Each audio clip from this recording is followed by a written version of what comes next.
Happy New Year, guys! Have you set your goals for 2024 yet? Maybe most of you have at least thought about what your priorities will be this year. But maybe you haven't thought about helping your child set their goals. So today, we're talking about why it's good to start teaching your kids about goals early, how to approach it, and what to focus on. Goal setting goes beyond just aiming for success. It teaches kids responsibility, cultivates a can-do attitude, and sets the stage for a powerful lifelong habit. But how do we ensure our kids not only set goals, but actually get inspired to work on them? Stick around, because I've got actionable tips that will guarantee your children not only do the work, but also feel inspired and empowered. So if you want them to master this valuable skill, listen up and learn the 8 aspects of effective goal setting for kids. I'm Billy, and this is Unlock Your Child's Full Potential podcast, where we equip parents with practical ideas on how to nurture their children's best selves. A key takeaway I want to start with is goal setting, along with all the other tools and exercises we discuss here, is not a one-and-done deal. These are aspects where you mull over and prep so you can drop some wisdom when the moment's right. It's way more organic and has much more impact that way. I mean, we're talking about kids here. Information sinks in better when it feels like play or just part of an activity. So keep it flowing, keep it natural. And here's a cool approach. Explain to your child why we're diving into goal setting to get them pumped. They might not be keen initially, and that's totally fine. Circle back to it soon. Plant the seed, and when you catch a chance in a casual chat, drop examples of how you're doing it. The other day, I had a chat with my 10-year-old daughter, Laura, and I shared about my main goal for the year, creating an online course and growing the podcast following. And it wasn't just a conversation. It felt more like a deep connection. She looked at me with those big brown eyes, trying to understand, being supportive, even a bit inspired. I didn't try to push it and turn the focus on her goals right then and there. I just shared. I realized I enjoy these moments, not just as a coach and a parent, but receiving support and love my way. And what's great is that next time the topic of goals pops up, she'll have more context and be one step further. It's as simple as that, a natural progression. Over the years, going through many goal-setting workshops, seminars, and books, I've come to the conclusion that there are a few key aspects of effective goals, and I want to highlight them for you. Number 1, goals need to be precise. Something like, being a kinder person is good in theory, but it's not clear enough what your child needs to do to achieve the outcome of being kind. A goal that would ensure this outcome can be do one kind gesture a day or help one person today. Number 2, use positive language. It's better to phrase her goal as do this instead of don't do this.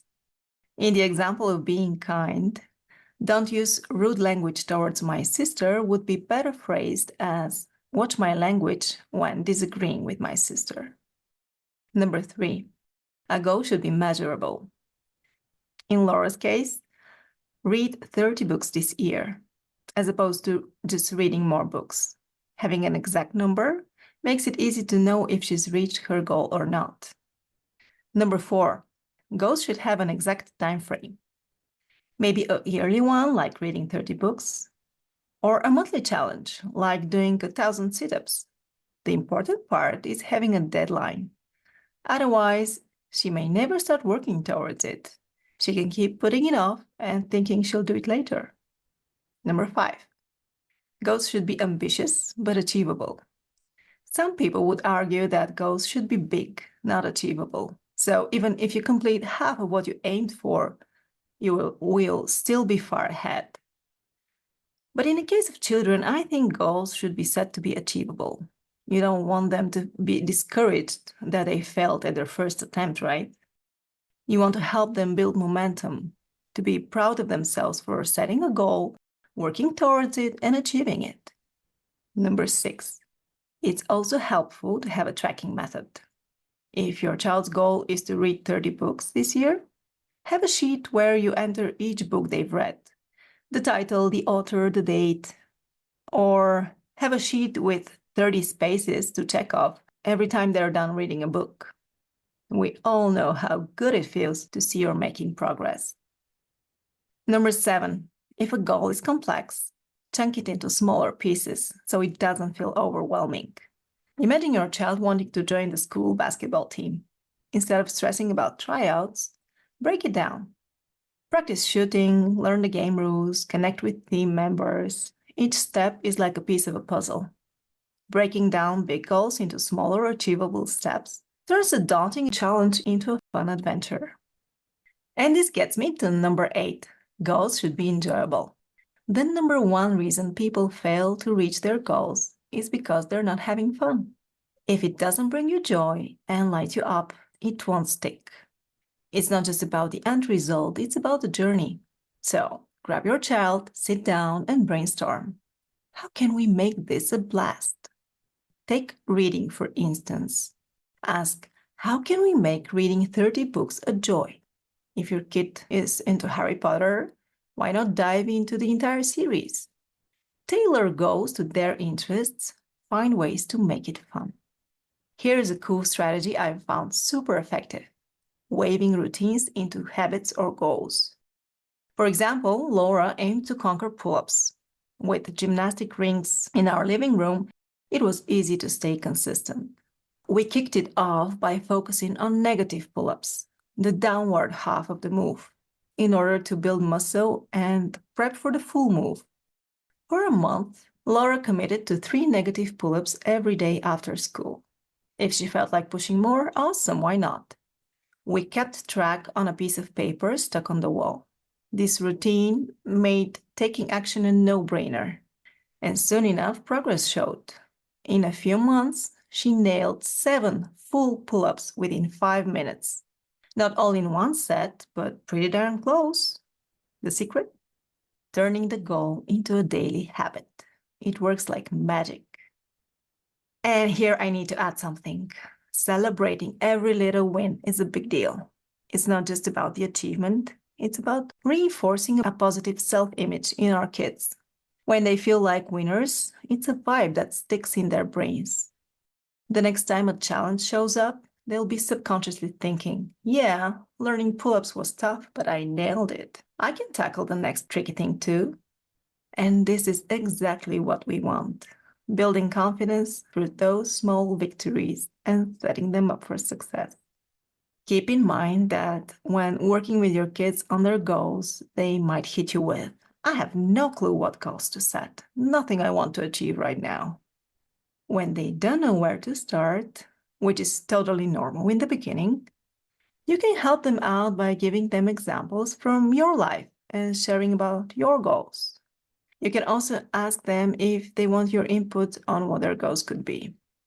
You know your kids, you know their interests, their strengths, the areas they can improve in. Make a suggestion and ask if they want to add it to their list. But here's a golden rule: let them call the shots. Don't do all the heavy lifting. You're here to only spark motivation. Let them own it, inspire them to find their groove, and help them put it into words.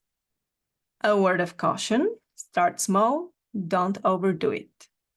2 to 3 goals is optimal. You don't want to overwhelm your child. Having one longer ranged goal and one shorter would be terrific. You can always come up with more once she has achieved the first one.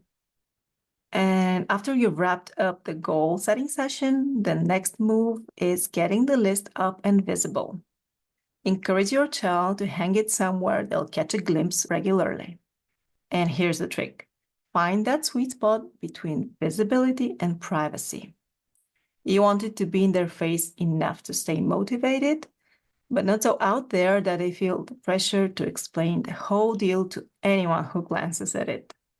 And remember, it's totally cool if the end result is a bit messy and it doesn't unfold exactly as planned. What really matters is the journey. You want your child to get comfortable with the notion that setting goals is a regular thing. And it's about checking progress, tweaking things when needed. Also, feel no pressure to sit down and do a goal-setting workshop right away, because it's the start of the year and this is how we, the grown-ups, do it. Teaching your child this valuable skill would be amazing, no matter what time of the year it is. Lastly, it's time to finish strong. Treat your little goal setter to something special. Maybe ice cream, a small present, or a little reward. Make it a moment to remember, a sweet bonding experience between you two. That way, they'll look back on the whole shebang as a pleasant activity and be pumped to dive into it again. Well, that's it. I hope you found these tips helpful and that they've sparked some excitement to kick off a conversation about goals with your child.